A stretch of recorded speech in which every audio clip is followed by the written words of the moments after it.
Olá, seja bem-vindo ao site da Revista Ampla. Hoje nós vamos falar sobre a diferença entre espiritualidade e religiosidade nesse momento da pandemia.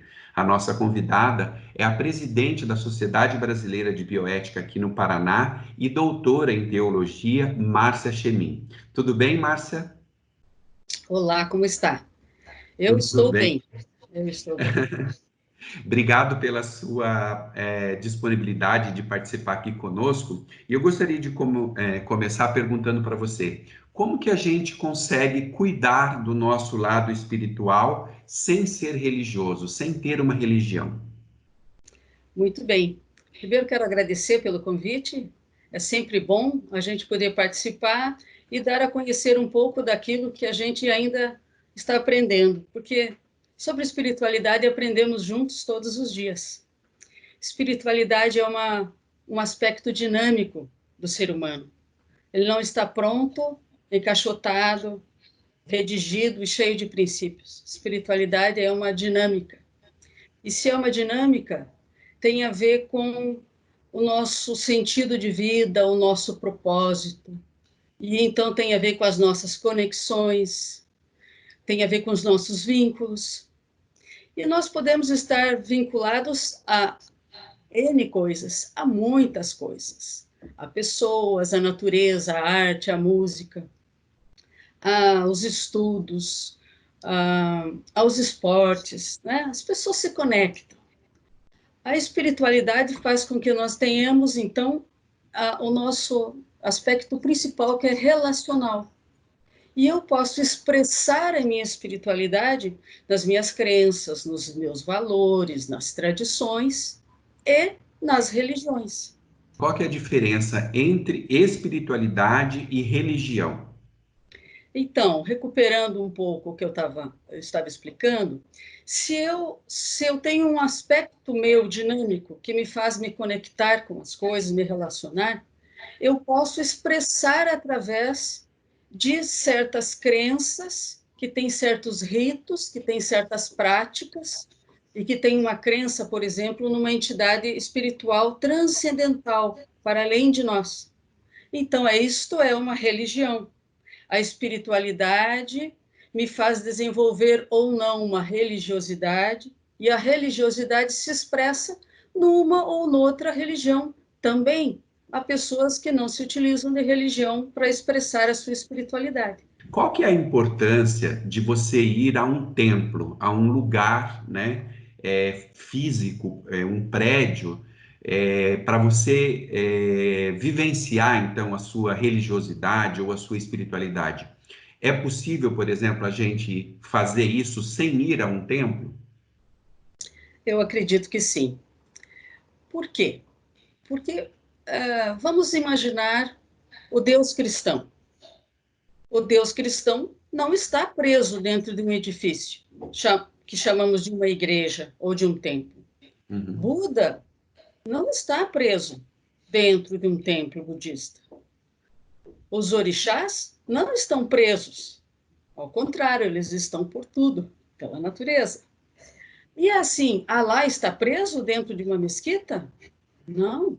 Se os cristãos são acostumados a ir a um templo, a uma igreja, e agora estamos em pandemia, ou se estamos acostumados a ir a uma mesquita ou um templo budista, fiquemos aqui, ou vamos a um terreiro, ou vamos fazer ofertas, vamos imaginar que estivéssemos na festa de Iemanjá e tivéssemos o costume de fazer festas na beira do mar, em determinada hora do dia.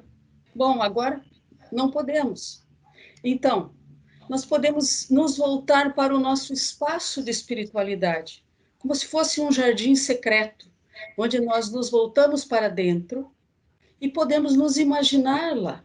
Mas eu aqui, da minha casa, não tenho frequentado o templo religioso da religião a qual pertenço. Mas eu me coloco lá, me coloco em oração, eu conheço aquele lugar, então eu posso me sentir lá. Eu conheço as pessoas que eu gostaria de encontrar, então eu me sinto lá. Por outro lado, eu posso pôr em prática as coisas nas quais eu acredito. Se eu tenho uma espiritualidade Se eu tenho uma espiritualidade, eu já tenho uma ética de viver. Se eu posso expressar a minha ética de viver através de uma religiosidade e de ser adepta de uma religião, então, naturalmente, eu serei pela vida, pela dignidade dessa vida, serei pela solidariedade, pela cooperação, pela corresponsabilidade. E isso eu posso fazer mesmo que eu estivesse dentro da minha casa e não pudesse sair, como é o caso agora. De que forma isso ajuda na nossa saúde física e saúde mental nesse momento tão difícil e desafiador, né, para toda a humanidade, né? Perfeito. Vivemos um tempo realmente extraordinário. Um tempo extraordinário para que nós possamos, inclusive, buscar fazer perguntas e buscar respostas. E estamos tendo um certo tempo, não é? Temos tido menos distração com bobagens, porque as pessoas estão morrendo. Ah, mas elas sempre morreram. Sim, mas agora elas estão morrendo em grande quantidade e rapidamente, apenas por conta de um vírus, fora todas as outras formas pelas quais a gente morre.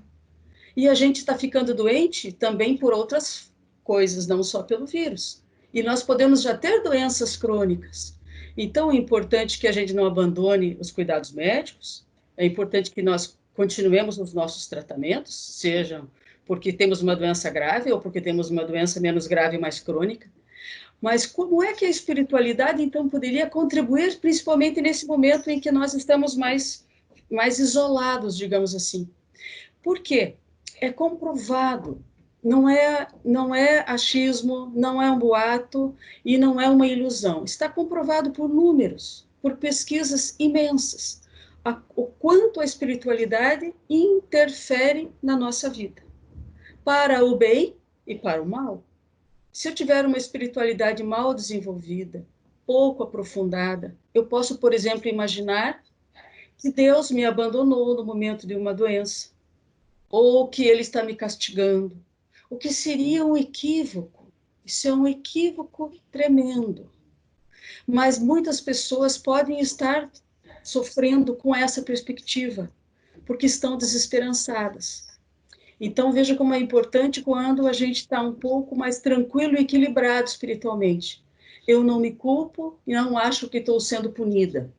Por outro lado, os aspectos positivos são de que, quando comprovadamente, quando uma pessoa que não estava fazendo as suas orações, estava internada no hospital, passa a encontrar a chance de fazer as suas orações, é visitado por um orientador espiritual, por um assistente espiritual, por um cuidador, e lhe dizem assim: vamos, então, qual é a sua religião? Você tem uma religião? Você gostaria de ser atendido? E ela passa então a fazer orações, por exemplo, diminui os índices inflamatórios no corpo, porque o nosso corpo é todo único, é integrado. É comprovado que a pessoa, embora muito doente, e digamos em final de vida, ela adere melhor aos tratamentos se ela tem a sua espiritualidade considerada. Porque sabe uma coisa, Ed? Mesmo que os profissionais de saúde não queiram considerar isso, as pessoas estão levando em conta as suas crenças espirituais nos momentos de tomar decisão em saúde, no momento de dizer, não, eu vou me cuidar. Digamos assim, eu acredito que sou morada de Buda, que sou Buda também, ou que Deus está em mim. Então, o meu corpo é morada de uma entidade espiritual. Ele tem valor, ele precisa ser cuidado. Então, eu tenho mais esperanças no tratamento, ainda que, digamos, eu esteja num cuidado em final de vida, em cuidados paliativos. Mas eu vou ter uma morte com melhor aceitação, com menos conflito com a minha família. Então, uma série de coisas que nos traz equilíbrio. Eu gostaria de agradecer a sua participação aqui no site da Revista Ampla e espero que muito em breve a gente volte a conversar sobre esses temas que são tão importantes para a sociedade de uma maneira geral. Muito obrigado pela sua participação. Eu que agradeço, é sempre bom uma oportunidade de levar algo de bom para alguém, espero que tenha conseguido.